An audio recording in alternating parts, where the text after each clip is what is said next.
কয়েকদিন আগে আমাদের কাছে একটা ইন্টেলিজেন্স ইনপুট এসেছিল যে আমাদের একজন সিনিয়র পলিটিশিয়ান আছেন হাওড়ার, ওনাকে এক্সটর্ট করার এবং ওনার ছেলেরকে হানি ট্র্যাপ করে এবং কিডন্যাপ করার একটা ছকের আছে, একটা প্ল্যানিং আছে, কোনো কোনো একটা অর্গানাইজেশন এর মধ্যে যুক্ত আছে।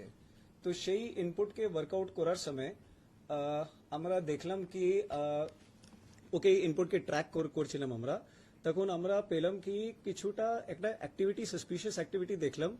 সাহেবগঞ্জ থেকে একটা হ্যান্ডেল আছে, সে এর মধ্যে এঙ্গেজড আছে। তো সেই হ্যান্ডেল যে আছে তাকে আমরা ট্র্যাক করতে আরম্ভ করলাম। সেই হ্যান্ডেল ছিল একজন ছিলেন অর্পিতা সরকার তার নামে। তো আমরা সেই অ্যাক্টিভিটি ট্র্যাক করলাম, সঙ্গে সঙ্গে আমরা সিকিউর করলাম যে টার্গেট যে ছেলে ছিল তাকে, এবং লোকাল পুলিশকে অ্যালার্ট করলাম, ওনার সেফটি সিকিউরিটি ইনশোর করা হলো। তারপরে সেই হ্যান্ডেলের অ্যাক্টিভিটির পরিপ্রেক্ষিতে আমরা দেখলাম কি তার অ্যাক্টিভিটি অনেক ক্লোজলি হচ্ছে। একটা ছেলে আছে, তার নাম আছে হামিম মন্ডল। সেই ছেলেটি হাওড়ার আর পিলখানা থাকতো আগে। আমরা দেখলাম ইদানিং ও বর্ধমানে শিফট হয়েছে। তো আমরা যখন এই অ্যাক্টিভিটিকে পুরোপুরি মনিটর করলাম, তারপরে অন 31st নাইট আমরা হামিম মন্ডলকে আমাদের হেফাজতে নিলাম ফ্রম বর্ধমান রেনেসাঁ রেজিডেন্সি থেকে। হামিম মন্ডলকে যখন আমরা কাস্টাডিতে নিলাম, তখন ইন্ট্রোগেশন করে তারপরে অনেকটা আমাদের টেকনিক্যাল অ্যানালিসিস করে আমরা কয়েকটা জিনিস খুব সিরিয়াস জানতে পারলাম। প্রথমে কি কয়েকটা আমাদের হ্যান্ডেল আছে যেটা যাদের সঙ্গে হামিমের খুব ক্লোজ ইন্টারাকশন চলছে।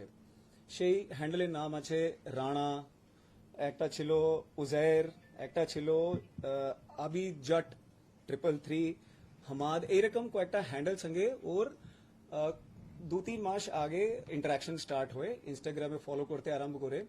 তারপরে ওর কমিউনিকেশন প্যাটার্ন ডেভেলপ করতে করতে হোয়াটসঅ্যাপ, কিছুটা ইনক্রিপ্টেড চ্যাট পোর্টালস আরও আছে, যেমন টেলিগ্রাম আছে, ইভেন সেশন, और আমরা দেখলাম এলিমেন্ট এক্স, এইরকম অনেকটা ইনক্রিপ্টেড চ্যাট পোর্টালস উপরে এদের নিজেদের মধ্যে কমিউনিকেশন স্টার্ট হয়। কমিউনিকেশন ডিটেলস মধ্যে যখন আমরা গেলাম, তো আমরা দেখলাম কি এই হ্যান্ডেলস পাকিস্তান থেকে অপারেট হচ্ছে, और শেহজাদ ভট্টি গ্যাং যে আছে তাদের সঙ্গে, শেহজাদ ভট্টি গ্যাং যে পাকিস্তান থেকে অপারেট হয় তাদের সঙ্গে যুক্ত আছে।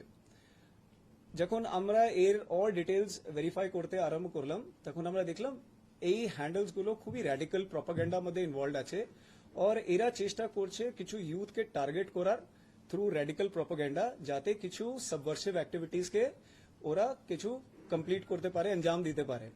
তো সেই পরিপ্রেক্ষিতে হামিম মন্ডল ওদের সঙ্গে অ্যাসোসিয়েট হয়, और হামিম মন্ডলের মাধ্যমে ওরা কয়েকটা, যা আমরা এখনো পর্যন্ত যে আমাদের তদন্ত মধ্যে জানতে পেরেছি, কয়েকটা সিরিয়াস রেভেলেশনস আমাদের সামনে এসছে।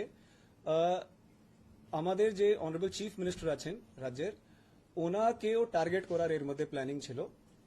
আমরা দেখলাম কি কমিউনিকেশন প্যাটার্ন মধ্যে আমরা জানতে পারলাম কি হামিম মন্ডলকে টাস্ক দেওয়া হয়েছিল কি ওনার কিছু মুভমেন্টস স্টাডি করতে এবং কিছু যদি আনগার্ডেড টার্গেটেড যেখানে হতে পারে সেই মুভমেন্টসগুলো রিভিল করতে।